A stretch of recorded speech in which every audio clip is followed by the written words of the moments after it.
Okay, we see the board. We have 6, 9, and 4 on ore. We also have a lot of wheat. The two really strong ore wheat spots, which are the 6, 9, 3, 6, 5, 11. Also see 5, 8, 10 at the top, and I see a double ore spot. Double ore spots with either a wheat or a sheep are usually pretty good. Hawkeye, what would be your first pick on this board? There are a lot of good options. I do like the double ore, but you have to consider what wheat options you're left with, and you're probably not getting a good wheat spot. Although you might get a coastal spot like the 6-2 or 8-3 might be available, or 8-10. But I think ore wheat spots together are usually really strong, just because it makes your first city that much stronger because you're sitting both your ore and your wheat together. So that makes your second city and your dev cards come a lot quicker. I mean, usually I like to place on like a coastal spot first. So you kind of get that 6-9-3, but if you look at it, I mean, you kind of like to see like a 3-1 port there, since the wheat port's not that useful, since you'll be wanting to use your wheat for cities development cards. So the 6-5-11 does kind of provide a better ratio because you want more ore than you do wheat. And then there's a pretty good chance the 3-10-11's open. So you hopefully won't get trapped. So I guess, I mean, there's a lot of good spots to sport. I guess 6-5-11 seems like it might be the best one with the ore wheat together and having a better ore wheat ratio. I also really like the 6-4-11 because it has the ore port nearby. If you get the city quickly on the 6-4-11, the ore port can really put in work. And I think you do. Like if you look at since the 8 and the 6 wheat, since they're both on a coast, I mean, you pretty much know that you're guaranteed a spot on one of them. Like if someone takes 6-9-3, I mean 6-2 will likely be there. And then on the 8 wheat, if someone takes 8-4-3 or 8-4-10, the other spot on the 8 wheat will probably be there. So since you can pretty much guarantee you'll get a wheat spot, even though it's not a great spot with your second resource on it, that does make the 6-4-11 a little bit of a better choice, and maybe a little safer since it's on the coast and you have the two ports right there. Yeah, is it likely you'll be locked out of ore? Like, there's also the 9, 10, 11 to be picked like later on, so maybe you don't even necessarily have to place on ore with your first settlement. Like True. Maybe something like a 9, 5, 10 or something like that could work. So yeah, definitely a lot of good spots on this board. Yeah. So I think I think first player definitely has a disadvantage just because there's so many good spots that third and fourth are getting really good first picks. So I think going first on this board is definitely a big disadvantage. Yeah, I agree for sure. Okay, let's have a look what Bob the Bandit is gonna go with, and he's gonna go with the 6-5-11. Hawkeye, what do you think Jay Warrior should select with his second settlement now the 6-5-11 has been picked? I guess kind of using that same logic, if you take the 6-9-3, you have the wheat ore together, get a really strong city spot.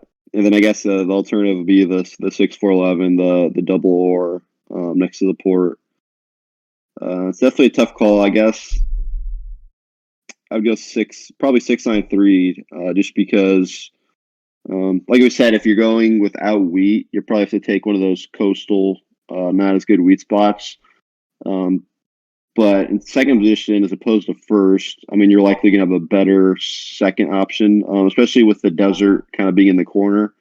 There's going to be a lot more open triple hex spots.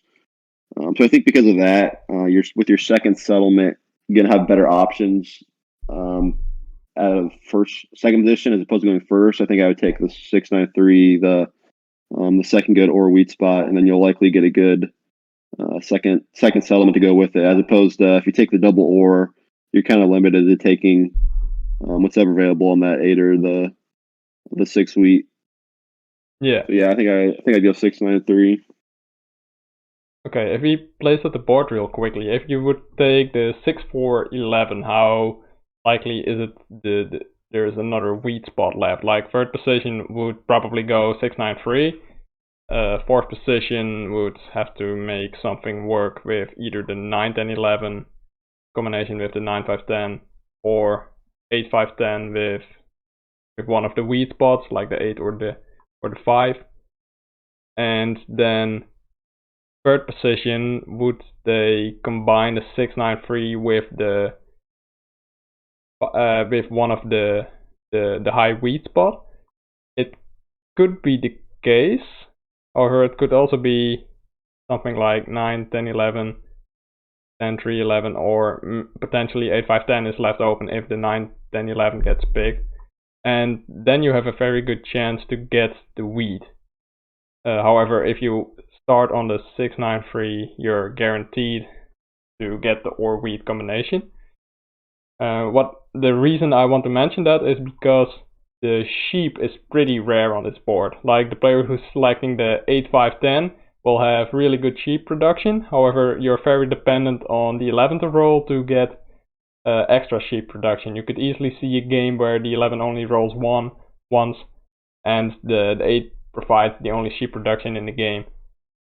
So that's why I find it key to place it out on this board. But overall, I agree with placing on the 6, 9, 3. Sheep is not that relevant. However, the ore and the wheat are both pretty high, which makes sheep more usable during the game.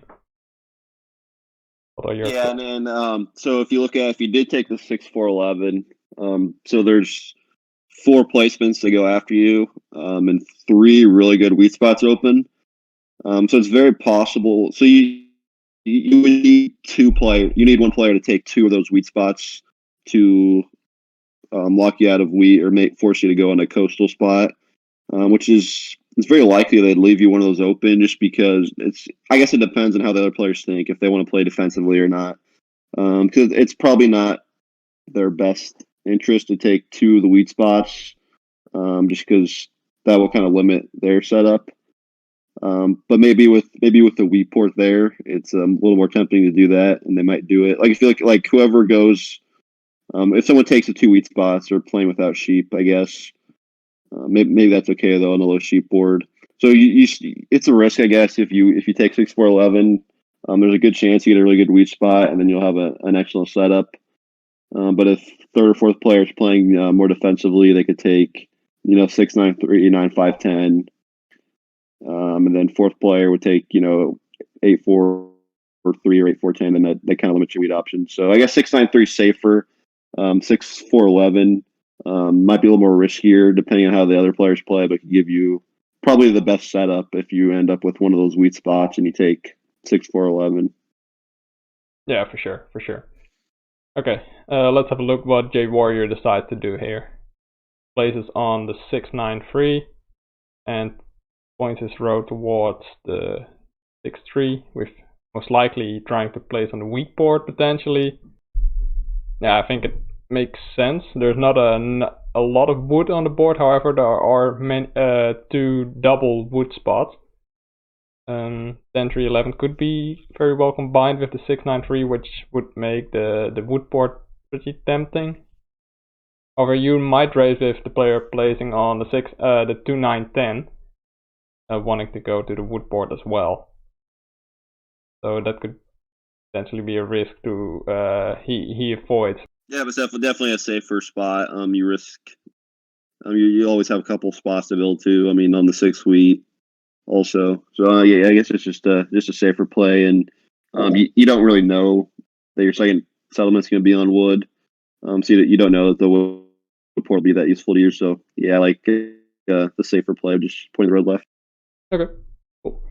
Well, let's have a look what third position is gonna look like. I assume with the 2 ore spots already being picked, the 6, 4, 11 will be the third pick, locking out players from the 6 ore, and it's also just really a good setup. You're guaranteed to get a high wheat spot as well, either on the 8, 3, 4 or the 5, 9, 10. I don't think it's very likely someone will combine these spots with the very many alternatives available to them. But let's have a look. Yeah, I guess one thing you can consider, you could consider your 9, 5, 10 even, because kind of like I said when we were talking about second placement, if one player takes both those wheat spots, I can see a scenario where fourth player if you left them both spots, they could end up taking 9-5-10 and 8-4-3, and just going like all out for longest road with the good road building materials. They got the 3-wood port there and the wheat port with the 2 wheat numbers. Yeah. So if that happened, that would limit you by taking the 6-4-11. Otherwise, if you get one of those, if you want to take the chance that one of those wheat spots is left there, then that's a great setup with having the double ore, which makes you a lot harder to block.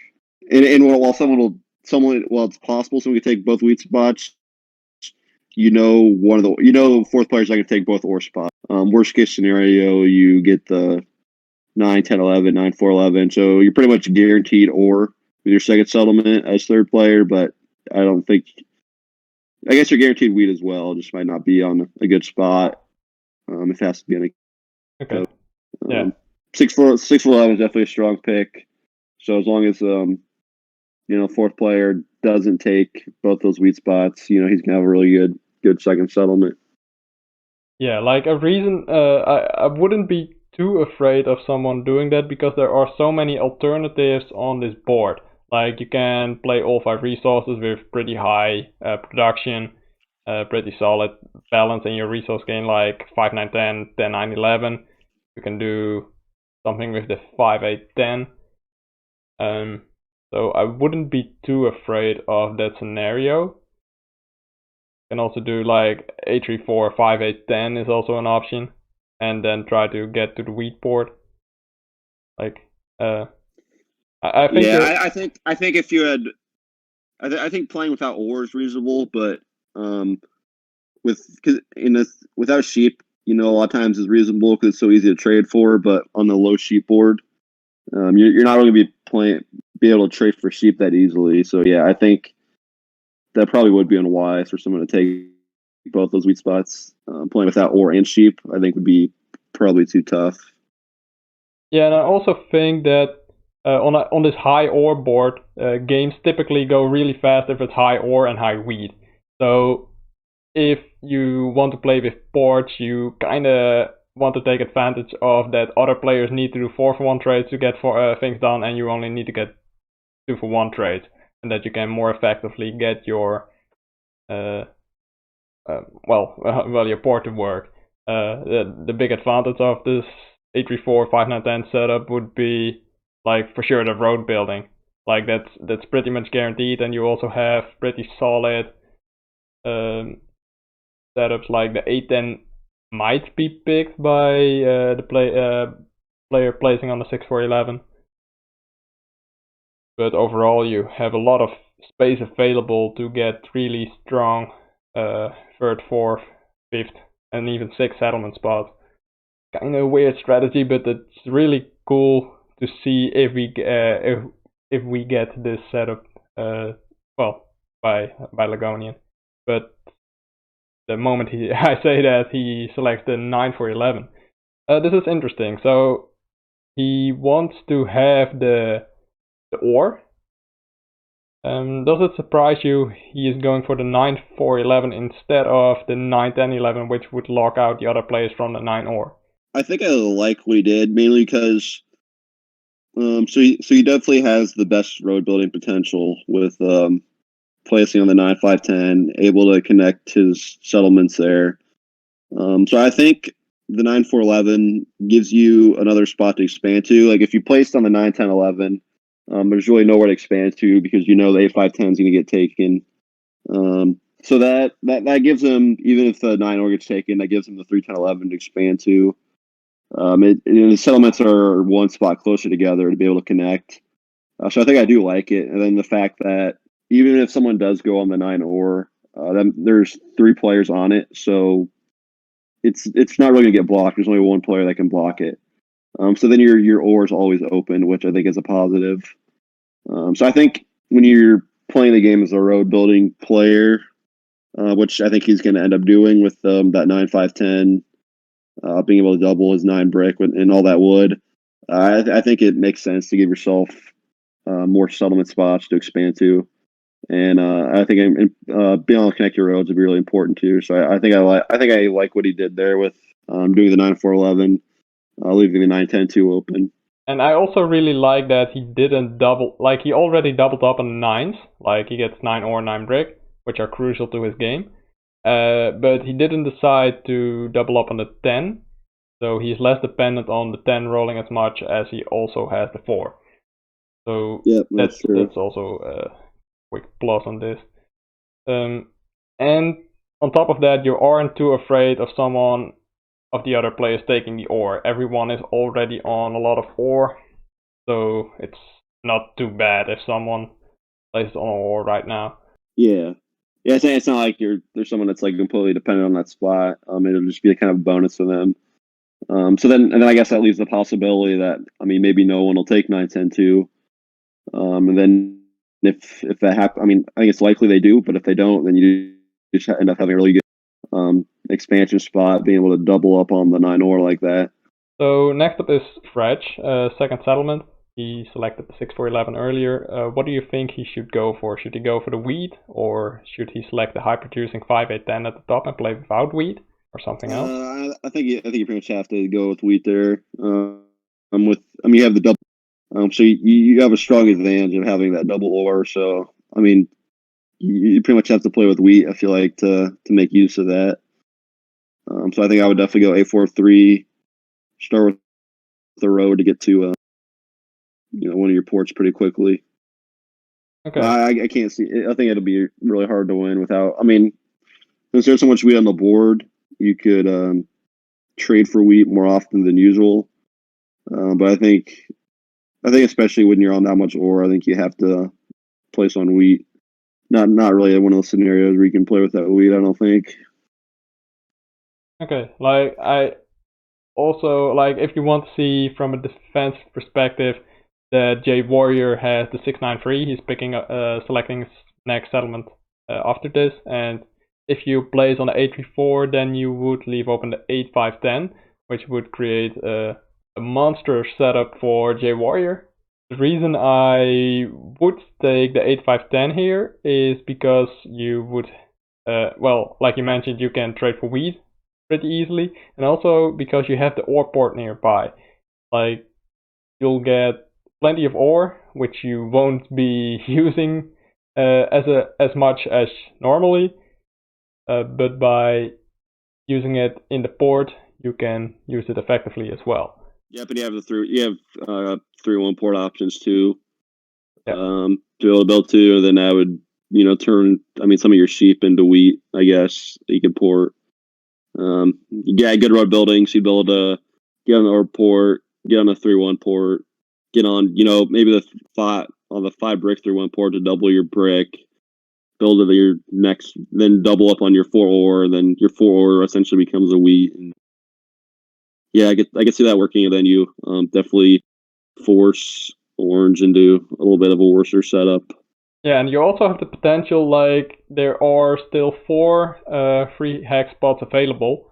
One of them will be the 8-3-4, one of them will be the 8-5-10, which leaves open the 2-9-10 to select, or the 8-3-11 for Bob the Bandit. Looking at his first spot, I feel like the 9-10-2 would be a better fit for him. But Yeah. that leaves open another spot to place on by potentially Fred if he selects the 8-5-10 and points his road to the right, where he could potentially place on the 10-3-11, and if that doesn't work out, he could place on the 8-3. Yep, since he already has the 3-1 port on his 4 ore, he doesn't need the ones up top. So yeah, that'd leave them room to expand to the right. So yeah, you can expand at 8-3, potentially connect your roads to, similar to what Green is going to try to do, to have that potential for longest road possibly. The quick settlements now. Fred selecting the 8-3-4, and J Warrior going for the 8-5-10. Yeah, this was the most expected outcome. I would have liked to see the 8-5-10 pick by Fred. Let's see where J Warrior decides to put his road. I assume he's gonna go with one of the 3-for-1 ports. However, 8-3 or pointing downwards is also a possibility. Where do you expect him to go? Yeah, I definitely would think the 3-1 port. I think that's definitely one of the advantages of that spot. Besides being on the only good sheep, is having the 3-1 port. 3-1 ports are definitely more valuable when you have really good production. He's got the 12-point spot and the 11-point spot. 6 different numbers: 8, 5, 10, 6, 9, 3. So I think definitely the 3-1 port makes sense. Yeah. I don't think any of the inner expansion spots are worth delaying or giving up the 3-1 port. So yeah, I think I would just point toward the 3-1 port.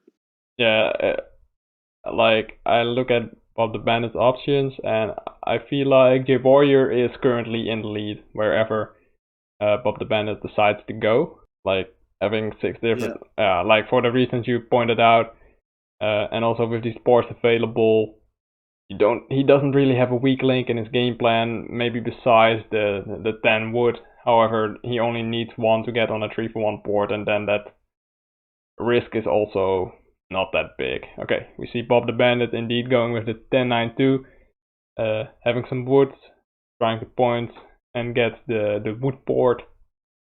See how that works out. 8 rolls, so there's wheat extra in the game, and immediately another sheep by J Warrior, so he has 1 road and 2 sheep in his hand. 12 obviously doesn't bring any cards yet into the game. Yeah, I think that's interesting. Like, I think that's interesting. Why he's he holds the road there. So like J Warrior obviously started with the road since he plays an 8-5-10. Didn't place one down. So I mean, I guess the thing he could be doing is maybe trying to cut off Bob the Bandit to the wood port with 2 roads if he's able to get 2 roads in his hand. I guess I can't see any other reason why he would hold the road, but that might be what he's trying to do. Yeah, like I was also looking at the opportunity to get the 10-3-11 somehow. It will require a lot of roads, but it's technically possible. So we see Fred putting down the road towards the 3-for-1 port first. I think that makes sense. Still has 2 wheat in his hand. He's on the low brick there. So yeah, I think you don't want the chance of that brick gets stolen. So I think it makes sense to put the road down as soon as possible. Yeah, for sure.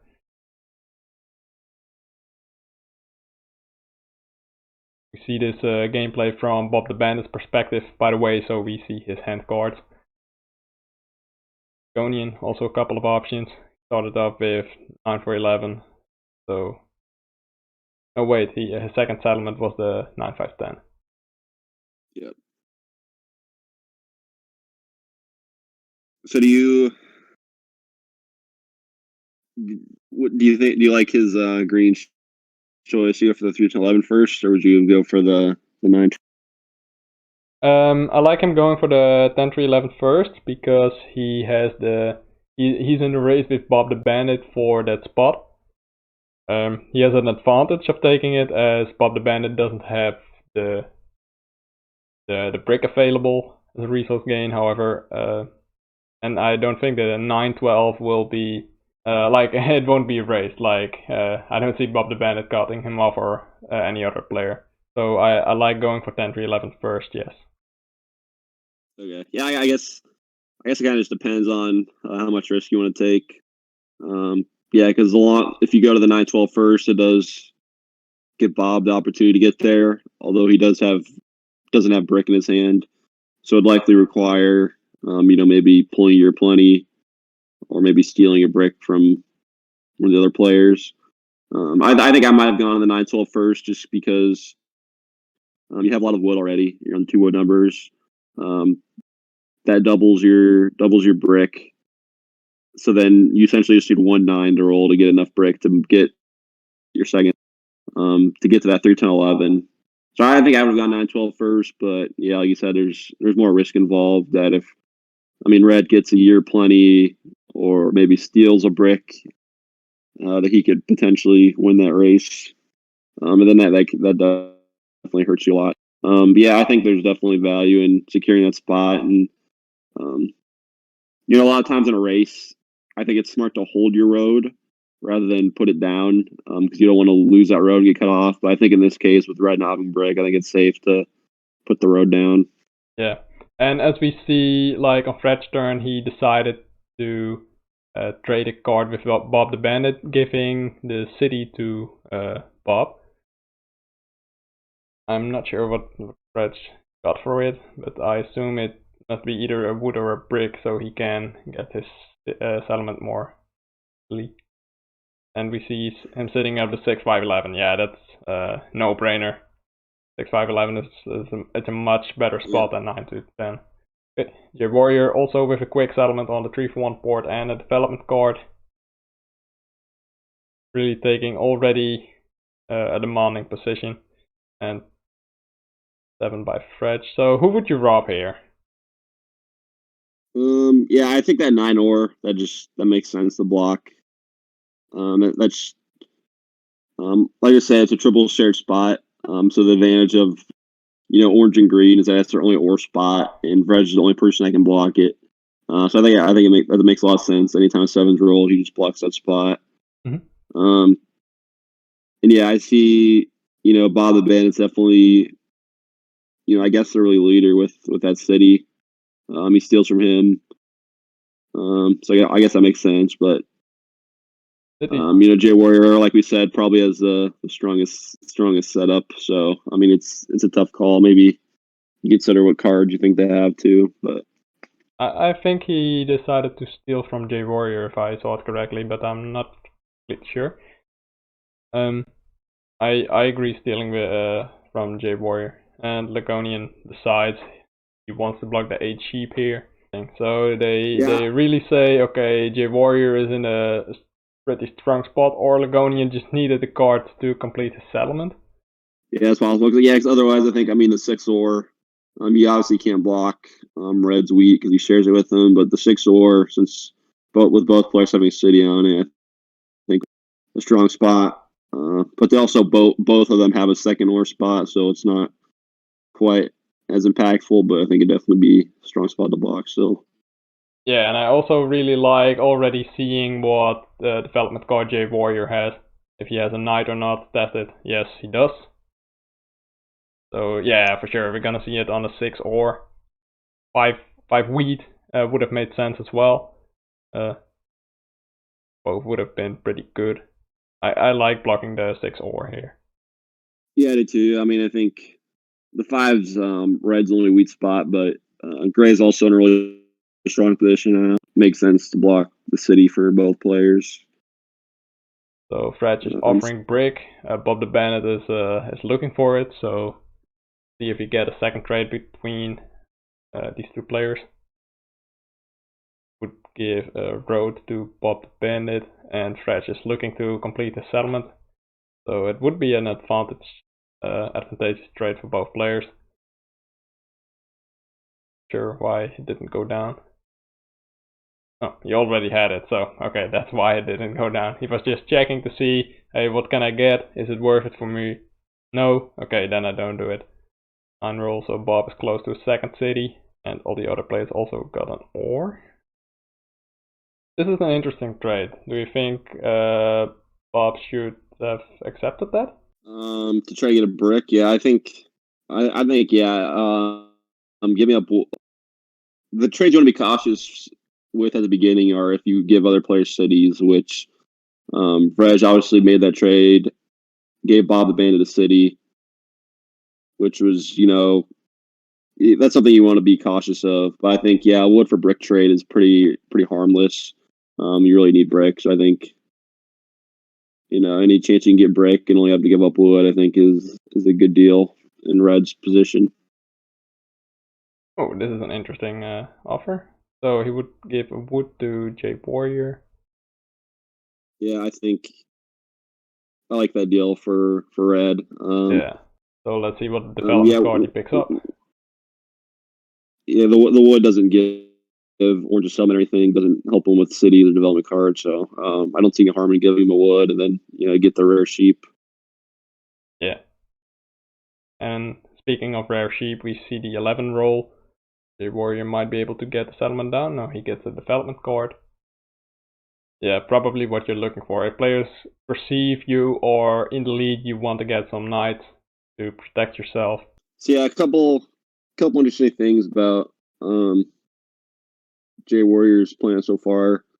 So first off, so one thing I don't like, this you see players do a lot sometimes is you put the road down and they buy a development card. I think it's usually not a good idea, just in case you draw a road building, and then you want to hold on to that road so you can use it for your settlement. I think he did it in that order. So I've done it another way, and then I think when you have good Orwe sheep like that, it's always a debate on if you hold for cities or just buy development cards and try to stay ahead in the army race. That's always, I think it depends on your setup and on the board. I think in his setup with the good production and the 3-1 forts, I think I would hold for that early city. Unless you have 6 or 7 cards in your hand, you need to get rid of cards. But I think at the beginning of the game, he had 4 cards in his hand. And he bought a development card. I think I'd be holding for a city just because. I mean, I don't think your ore and wheat's going to be blocked very much with 3 people being on the ore, being the only one on the 6 wheat. I think if you hold, you got a really good chance of getting a city just because with those being unblocked and you have a 3-1 port with the sheep, you're able to port. So it's an interesting strategy. You see people do different things. He obviously wanted to stay ahead in the army race with all these strong Orwe sheep players. I think I would try to hold for the city first to up your production, especially with 2 early cities on the board. You're kind of definitely behind in production. Yeah, fair point. If you would city up, would you city up the 6-9-3 or the 5-8-10 to go for longest road? I think definitely the 6-9-3.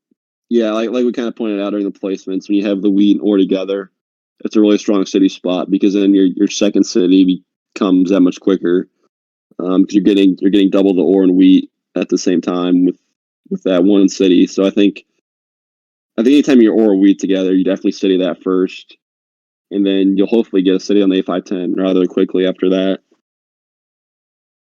Yeah, So I think agree. that's another reason to hold for a city over buying development cards is that you think you'd be able to get that city pretty quickly, and then your second city would come really quickly with that wheat and ore citied up, and then you have 2 cities with this really good production 3-1 port, and then you'd be really hard to stop. And even if you fall behind in the army race, I think you'd be able to buy a ton of development cards and catch up eventually. Okay, interesting blog by Bob the Bandit here. He says, okay, Fredge is the current leader. I need to stop him at the 4 ore. Doesn't make sense to block the 5 because Bob the Bandit is on there as well. Do you think he should be focusing on Fredge already, or should he have went for another spot? I think that makes sense. I think since he did get that early city, that's and he has the 3-1 port already. He's in a really good position. Although Jay Warrior had the really good, strong starting placements, like we mentioned, he opted to buy development cards, so he doesn't have a city yet, and so Vreg has a lot more production. So if Vreg is able to start buying development cards, and he's able to get largest army, that's because you don't know what Jay Warrior's other card is. He might not have a knight. So if Vreg ends up able to take the lead in largest army, I think he definitely could win the game pretty quickly. He should be able to get a second city pretty early as well if he's able to get knights and remain unblocked. Yeah, Bob the Bandit here had the chance to try to city up with the Year of Plenty, but decided to get rid of the other cards instead. I like what he did here because I think getting cities for him will be a lot easier than getting to the wood board, because he doesn't gain any brick and also not that much wood. So I like using the Year of Plenty for the bricks here. Gonian decided to rob from Fretch again. Yeah, for the same reason as you mentioned earlier, I like going there. Bringing it back to the 6 ore. Now let's see what Ligonian is able to do. He has a development card, 7 cards in hand, so maybe with a trade, or maybe he already has it, being able to build on the 9-12. Okay, so he says, looking for brick. I can offer wheat. Would any really interested in that? We know Bob the Bandit isn't. Stretch doesn't have any cards, so his only trade target would be J Warrior. Ligonian getting a development card instead. And he gets a brick. Yes, I guess that's the other argument with J Warrior buying development cards is that, like we said, he has that really strong setup, but he's not. I guess he's not viewed as much of a threat because he doesn't have the cities, so everyone's going after those 2 players with the cities. So I guess there's some value in buying development cards. Is that, I mean, people kind of freak out a little bit when they see those cities and start targeting those players. So he has a really good setup. He's able to avoid getting targeted. Yeah, I don't like what Bob just did with the Year of Plenty, getting ore and wheat, while those are resources he really easily gets. I would have liked a development card, just buy a development card there. Yeah, I agree with that. I mean, he gets 2 wheat on the 5. He's on 2 ore numbers, so the second stage should come quickly. I think I'd either save it for 2 bricks, like you mentioned, or once he gets that second city, if the 11's not rolling and he ends up with 2 or 3 ore, 2 or 3 wheat in his hand, I like using Your Plenty for like 2 sheep in those scenarios. To get 2 development cards, especially since it's going to be a tough race for largest army. Yeah. And also, you can't pretend anymore that you have a knight. So that's also another reason. But maybe that was already obvious as he didn't unblock the 6 ore. Okay, so we see a knight used by Ligonian as well. Probably putting it back on the 6. Yes, he does. And I assume we're gonna see a settlement here as the 9 roll by Bob the Bandit lost in this orbit. But then I think he decided to use the knight while he was on 7 cards, wasn't he? Picked up 2 wood. He must have, because he got 2 cards there. Yeah. Okay, interesting. Yeah, I usually wouldn't do that unless you desperately need that resource, which I don't think he did because he was offering to trade wheat last time. I guess he bought a development card last time, so maybe. Well, he still should have extra wheat if he was offering to trade a wheat. He should have had 2. So yeah, I don't like doing that. I think when you have 7 cards, you just wait and because a 7 just kills you if you steal a card, you get to 8 and then hit a 7. As opposed to if you just left it there and you roll 7 and you get to save your knight as well. So I definitely like holding the knight when you have 7 cards. Yeah, I think there are a couple of examples why you when you would do it. This wouldn't be one of them because he wasn't that desperate for wheat.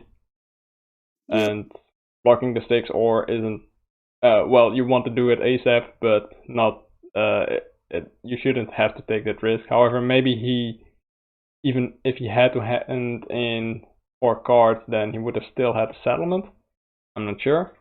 Yeah, I agree with you that waiting was probably better here. Yeah, and that 6 ore kind of lost a little bit of value now. Now that red has the city on the 9 ore, gray gets 3 ore on the 4. So they both have a secondary ore spot. So the 6 ore is not quite as valuable. Although I guess gray does have a 3/1 port, so it is still pretty big for him just to bring in as many cards as possible. But yeah, so he's got 10 cards. I don't know if he must not have the settlement. I guess maybe he spent his only sheep on that development card. Maybe he doesn't have sheep right now. You think if he had the settlement, I think the 11 rolled it down already, that, didn't it? Oh, okay. Sure. Bob still has one. Got stolen from, I think. Yeah, I think he did. I think he does have one. Thinking about using his development card. No, he already used the knife. He couldn't use the development card. Yeah, I'm not sure what he'd be thinking about here. Yeah, maybe he needs to do a 4/1 trade, and maybe he's trying to figure out. Yeah, looks like it. Yeah. Okay, so he did get the trade for it. Yeah, they probably were negotiating in the in the voice channel. Now he does the... Oh, okay, he did like... So yeah, he didn't need cheap. Or maybe yeah. he gets a development card. No, okay, so like cheap. Okay, 7. I would put my rubber on Lagonian right here. Or the warrior. Like they both have 3 cards, I guess Death Guard and a Knight activated, so... But Lagonian also has the road potential. Where would you go? It's a tough call, and yeah, you can't block greens or wheat since he shares with him, so it makes it tough. I think I don't think I would block him just because I mean the roads aren't important to him right now. It's gonna be the city that's important, and you can't block his ore and his wheat. So I guess you could maybe block orange and try to prevent the city. Downside is if he has a knight, he goes next, so he's putting the robber right back on you. Yeah. But I think I might block orange, make him play knight if he has one. Now he's got 2 settlements on that 6 wheat, gets 2 wheat on the 6. I think he was just really dangerous if he gets a city, so I think I'm gonna prevent that. Okay, so he decided to block Fretch instead for the same reasons as you would block J Warrior. Okay, D9, 5. Okay, so Bob the Bandit has a really good hand right now. Let's see what... See a couple of 6s and a 9 roll, so there's a lot of ore in the game. Yeah, so the one thing by not blocking J Warrior, as we've seen, he's been buying development cards early. So if he did get a knight, I mean, he doesn't even have to buy a development card right now because he already has a knight, so he's able to save that city. Whereas if you block him and make him use a knight, he might be more willing to. He might end up spending on development cards to keep buying knights rather than save that city. But if he does have a knight, by not being blocked, he really has no reason to buy another development card. He just has the luxury to save for that city. So we see that robber going back and forth between gray and red right now. So if orange does have a knight, which I think he does, then he has that luxury of being able to hold for that city and getting into a really strong position. Okay. So yeah, I guess it was smart by not getting the cities early, and he's kind of not viewed as a threat right now. Interesting. Lagonian is trading his ore away. What type of... I feel like trading ore right now doesn't make sense if you don't have a monopoly. So yeah, well, so he traded 1 ore away. So when he's offering the second one, you definitely start expecting a monopoly. Because he's in a position where, okay, that's always suspicious because he needs a city. He's only on the 9 ore. I think like once you traded, I mean maybe trading an ore away makes sense if you have 2 or 3, do you want to get a development card? But when you're offering a second ore, that's when you get suspicious of the monopolies coming. So once he trades that 1 ore, offers a second, then I think you start to worry, and then I don't think you make the second trade that J Warrior did. But that was a really strong monopoly play to get 2 cities out of it, and he's definitely the clear favorite now. For sure, and also with the longest road potential and the settlement setup at the A3, quite close to it. Very difficult to block for most players. This will be tough for anyone else to win right now.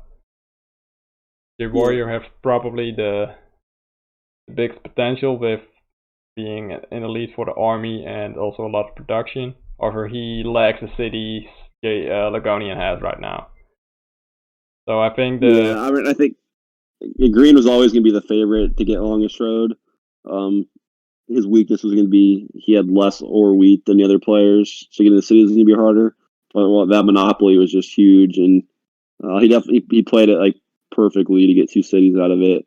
Yeah, so that makes him like the overwhelming favorite. I feel like, unless J Warrior is able, he played a second knight here. If he's able to get a city somewhat soon, I think he's definitely in contention. He hasn't been able to save for city. Hasn't been had to buy development cards since he hasn't been blocked at all. And I think he'll continue to not get blocked now that Green's such a huge threat. Yeah, so Orange, like we pointed out at the beginning of the game, he had such a strong setup, and then he's just kind of gone unblocked. I think we'll probably continue to go unblocked, but we'll see if he's able to get a city here. 8 cards. Yeah, like I think the only way for the other players to stop Ligonian right now is by having a collective effort, like maybe Fredge being able to cut off between the 8-4 and like this move by J Warrior. If he gets a settlement on the 8-3, which he does not, then that would be one of the ways to stop Ligonian. I think I understand that it's for Bob and Fredge a bit tricky to trade a lot with J Warrior, as he is also in a really strong position. Yeah. But if I had the opportunity and I could get a good trade out of it, then I would have given J Warrior the settlement here. Yeah, I think 8-3 isn't really that strong a spot. It essentially just takes the spot away from Green, makes him waste the 2 roads. Yeah. So I think I think since it's not like a huge producing spot for J Warrior, I think give him some if you could, but I think everyone's probably short brick. I mean, you spent 2 roads to get there. I mean, he probably maybe needed a brick, and I don't know if anyone had one to trade. So yeah, I guess Bob's decision here to 4-for-1 for brick, or just to buy a development card. So I assume there is no other brick in the game that he can trade for?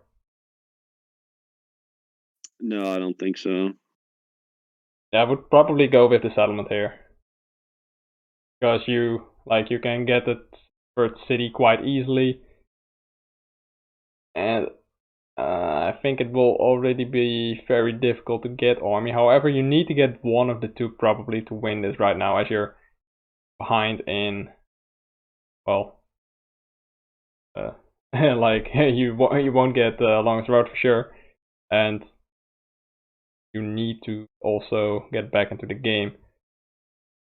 Yeah, I think maybe development card. This allows them to use his 10 basically becomes a sheep now for development cards with the wood port. And also, I think the second wheat number is actually huge, since now that Green's gonna get blocked a lot. Red is kind of he's kind of a victim of Green getting blocked, because at 5 wheat's gonna get blocked a lot, which is Red's only wheat number. So I think adding the 6 is definitely big. To give him a second wheat number, that'll probably be unblocked. City by J Warrior on the 6-9-3, not being able to build on the 8-3 yet. So if Ligonian is able to. So now J Warrior's in a position where if he gets that settlement, I mean, he's in a really strong position to win. Yeah. He's definitely the favorite for largest army. Got 2 knights played already. Not the number Ligonian is looking for, but it wasn't a 7 either, so maybe he is able to build a settlement by doing a 4-for-1 trade. Probably out of brick, as it is blocked. Does have the 3-to-1 port, so a little more likely with 8 cards that he has it, but if he's short 2 cards, I don't think he'd be able to do it. It looks like he doesn't, or he probably would have done it already. Feel like for Fredge or Bob the Bandit to come back into the game, they need a monopoly to have a pretty good one. Yeah, I mean, I think they still have a legitimate shot at largest army. I mean, there's no guarantee that J Warrior will be able to pull knights. Now that Bob the Bandit has that 3rd settlement down, I mean, he's just pulling a ton of ore and wheat. He's got essentially 3 sheep numbers, 2, 11, and 12. So he essentially matches J Warrior's wheat production. Actually has better, or I mean, sheep production. Actually has better sheep production with those 3 numbers. So I think if he's able to start buying development cards, I think he is. Even though he's behind the army race, I think he has a chance, especially since if Green doesn't get a settlement, I mean, Jay Warrior's gonna have to spend resources to get that settlement rather than buying a development card. Yeah, that's good. No 10 for Bob here. So Yeah, Bob could get 2 so development cards what here. I would do that's what I would do. I would port the 2 wood and 4 ore for 2 sheep and buy 2 development cards. And first, just to see what you get, like to get a monopoly, maybe it's better to go for a city. Yeah, I like how he does this. Like, first let's see what you can get. Maybe card changes, so it's a knight, and you want another for sure. No city wouldn't have been possible, by the way. But. Yeah, I would definitely go for one more here. So looks like he's gonna do. Oh, maybe so he's gonna try to trade for the city. Yeah. I guess that makes sense if you're able to get the trade for it. Since he has a knight, you can hope that you're able to buy a knight next turn with all your production. So yeah, I guess it makes sense if you can get the trade for city. Yep. Oh, he can. It looks like. Okay. I guess the downside there is you're giving Jay Warrior ore, which he's either going to use to get a city himself, or buy a development card and maybe get that 3rd knight. Yeah, if you get development. But also could roll 7, which is the case. This is probably best case scenario for Bob the Bandit. Yeah, definitely the two leaders both having to drop cards. Yep, 5 wheat makes sense to block. Mm-hmm. So yeah, that's. And the city. Oh, so he did get a 2nd city. Okay. Still no settlement on the 8-3, so that's really surprising that neither one of Jay Warrior or Lagonian has been able to build a settlement in 2 or 3 orbits. Yeah, so Jay Warrior's actually he built those 2 roads and he's built 2 cities since then. So I mean, I guess it makes sense. So they're really strong spots to city. Now I guess the settlement's not that important. Like if he's still probably able to get largest army, longest road too possibly. So I do like just getting the cities if you have the opportunity. Yeah, would you go if you were Jay Warrior right now for both city, both army and longest road? As he has 6 victory points. Yeah, I think I would. I mean, I'd prioritize buying development cards, trying to get army. But I think if you end up with the roads in your hand, yeah, I think you have it in your mind that that's your way to get 10 is, especially if you lose a settlement here. It looks like he still has a chance to get it too. Mr. Bob's gonna play interesting who he blocks because yeah, Jay Warrior, he shares the ore and wheat with Jay Warrior.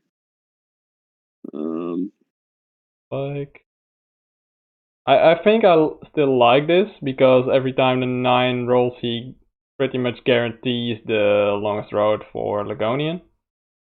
Like if he connects, there's no way Jay Warrior is gonna take road.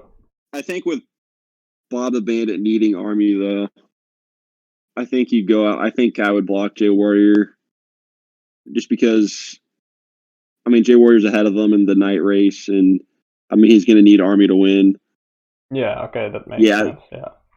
So yeah, now with Jay Warrior getting that spot, Green's a little bit less of a threat, and Orange he's probably the favorite. I mean, one knight gets him to 9.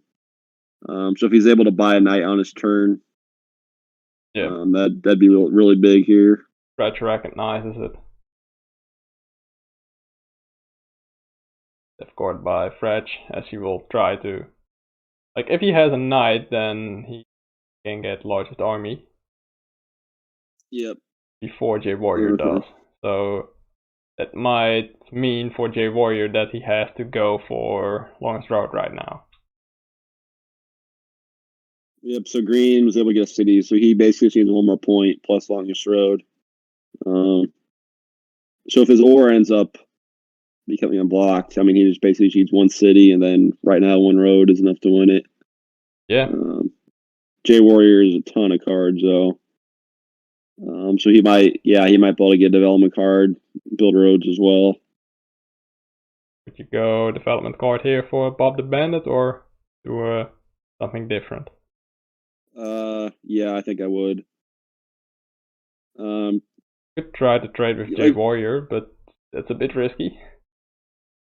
Yeah, I wouldn't trade with him.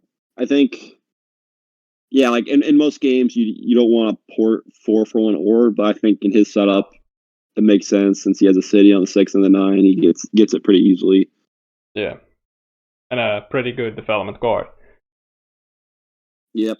So yeah, I'd be looking to use that and buy a ton of development cards if possible.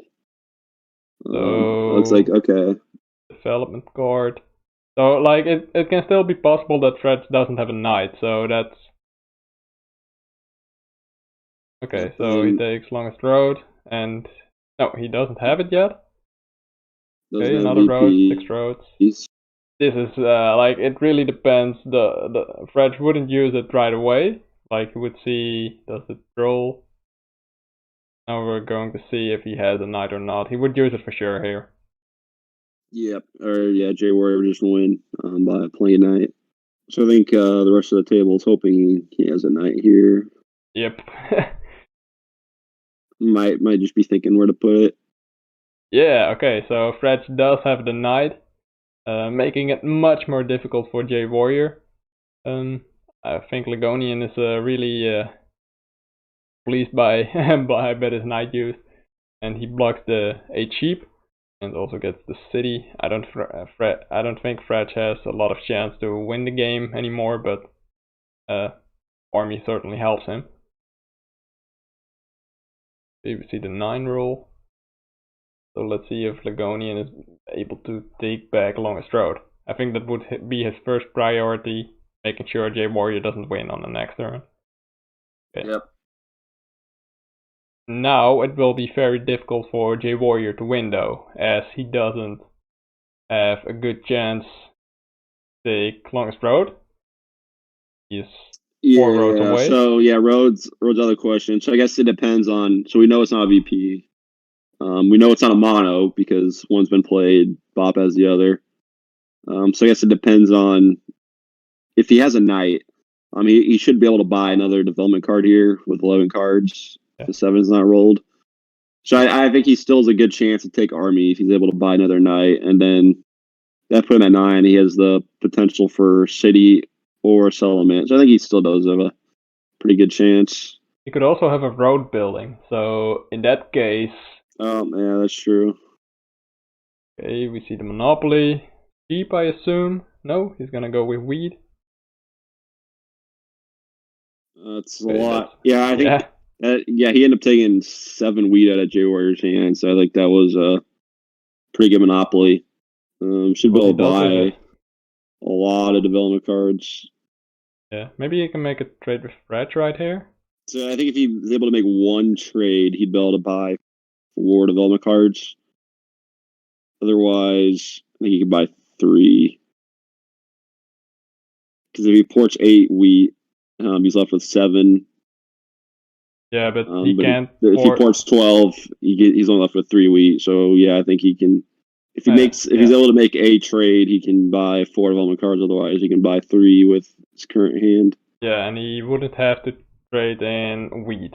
Like he has to trade in ore or wood, and that also has the requirement of Fred having a sheep. I assume you won't trade with Ligonian or J Warrior in this case, so that's okay. He does something different. Okay. That's interesting. Because it doesn't really. Oh, he has the wood board as well. So yeah, he's able to buy an extra development card essentially. Okay, yeah. I don't know that I'd do that trade. I think I think so he obviously didn't need wheat because he had, I think, 7 wheat already in his hand when he played Monopoly. I think one of the things that made Monopoly so good is that it took all the wheat out of Jay Warrior's hands, and he's the one that's competing for Army. So I think just giving him 2 wheat back, I don't know, just for one more development. I think you buy development cards first. The second year of plenty. But I think. Yeah, I agree. He was able to buy 3 development cards. Pretty good chance he gets knights. Is able to you can buy extra development cards in future turns. Road building. I also find it weird to see that he had to give 2 cards for that sheep. Oh, he could do another. Why not do another? Maybe he wants to save it for road building and then settlement on the 5/2. Yeah, that's interesting because he could have gotten 3 development cards without the trade. The trade allowed him to get a 4th, and decided not to get a 4th. Yeah. So I think I wouldn't have done that trade. Now Jay Warriors got wheat, probably able to buy a development card, and like we see there. So then if he gets a knight, he gets a 9. Has the potential to win on his next turn. Yep. 7 roll. Yeah, won't be also, also red. Holding with 9 cards. You have that potential to hit that 7. Also, like we saw. Yeah.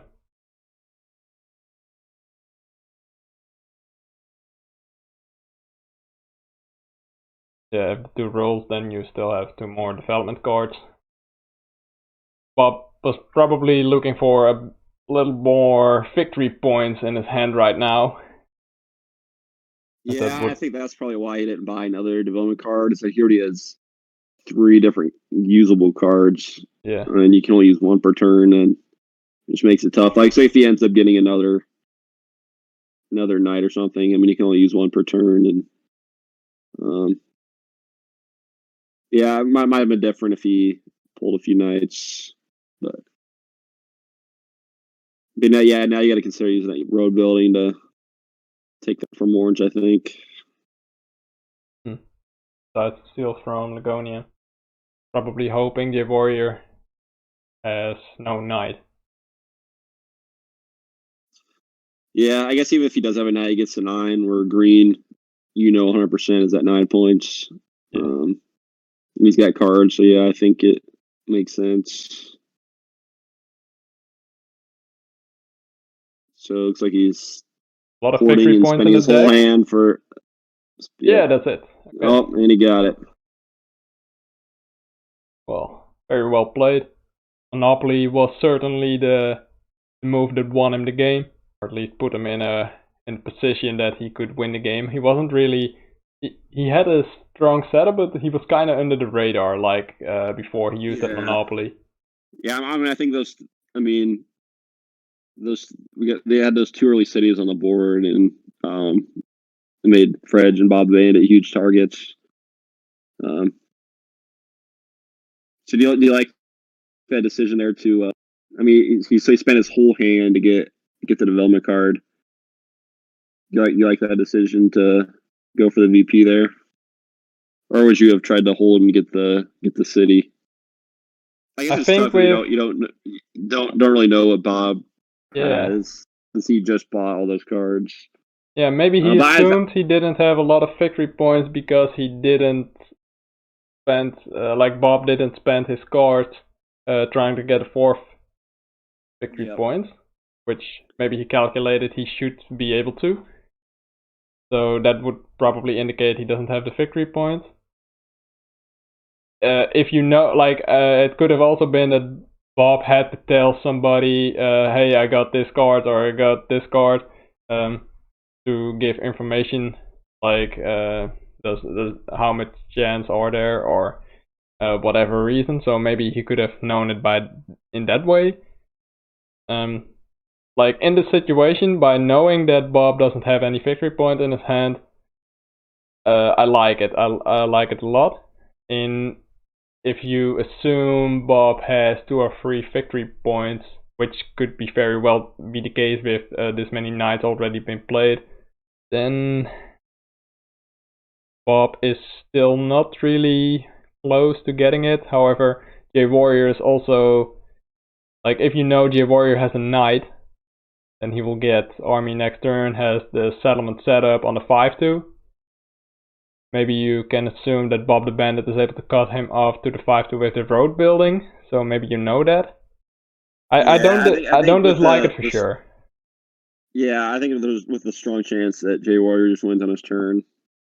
I think you go for it. I guess we don't know if it was known that Bob had the road building or not. Even if he did, his current hand, he couldn't cut him off anyway unless he got a trade. I think J Warrior flips a knight. He's got 5 cards. He's got a 3/1 port, settlement or a city, and he's got 2 rolls. Yeah, I think it's just too likely that J Warrior just wins on his turn. And if he didn't get a knight, I mean, then he has a chance to, buy another one and win. So yeah, I think I like the opportunity to just go for it, go for the VP. I think that might be your only chance. Yeah, I'm also curious to see. Okay, so he had 7 cards in his hand. Did he need to do the 3-for-1? Yeah. Okay, so he ported. Yeah, he ported his whole hand for use 3 cards. So. Okay. Yeah, like if you're able to do a second, I like doing it for sure. Yeah, I think I like the move with the likelihood of J Warrior being able to get to 10 within the next turn if he has a knight. I agree with that. Yeah, overall I think it was a pretty well placed board game. Not a lot of mistakes. Also a lot of strong moves. I also like the move we didn't mention is J Warrior placing on the 6 wheat instead of the wheat board. I like it because he already has the 3-for-1 port and the wheat port. You probably want to use your wheat to get cities at that point. He placed it before getting those 2 cities. So I like that. Yeah. So if since he already has a 3-1 port, so the only thing the wheat port does is he basically just uses 1 less wheat in the port. So he ports 2 wheat instead of 3. But building on the 6 wheat gives them an extra wheat. So basically he cancels out the wheat port, but gives you more wheat. And he didn't have a city at the time, so it allowed him to get that city. I think if you don't have a 3-1 port, it might make some sense that when you get the city there, it's more useful. But building on the 6 wheat is essentially the same thing, since you have to port an extra wheat, but since that's your only wheat number, you're also getting an extra wheat from the 6 rolling. So basically cancels out the wheat port, but then allows you to get more wheat. So maybe a lot of players go for the wheat port there, but I think it's definitely a good play to go for just build right on the 6 wheat, since you already have a 3-1. I want to go back to the initial placements, and one move I was considering is, instead of Bob placing on the 6-5-11, placing on the 6-5-12 with his road pointing towards the 9-12 with the 3-for-1 board. Like, then you are a little bit closer to the coast. You don't have the sheep, which is pretty rare on this board, so that's a huge downside of it. What do you think of that? Let me take a look here when it loads. I remember at the time I thought the 6-11 was strong because besides the 8, the 11 ends up being the next best cheap spot. You think with the early city on the ore wheat is likely, which is what happened. He did get an early city, and then I think sitting that 11 sheep's kind of underrated too. Your ore wheat's gonna get blocked a lot. Your 11 sheep's never gonna get blocked. So anytime 11 rolls, I think it's definitely big to pull on that sheep. Okay, so 6-5, 6-5-12, the double wheat. Yeah, like it's also really risky because you have the 5-9-10 next to it, which will be cut off. However, you also have the Lost Settlement pick, which allows you to maybe pick up a free road. However, there are not many free roads on this board. 8-3-4, 5-8-10 will probably be picked by then, and the 5-9-10. Yeah, So I think probably it's not. always dangerous. It's always dangerous pointing towards a port when there's a wood brick spot right next. Yeah, it's directly cut off, and yeah, like you mentioned, you want to look at, is there a wood brick spot I can get as fourth? And there definitely is not. So yeah, I think I like the 6-5-11. The 3-10-11 should most likely be open. If someone does take 9-4-11, 7-9-10-11. But yeah, I think it's just strong play to get the good Orwe sheep. Even though it's only an 11, it's the second best sheep number on the board. So I think that's I think it's a lot harder to win without placing on that 11 sheep. Yeah, I agree. Well, okay. Thank you for commentating with me, Hawkeye. And also thank you for watching.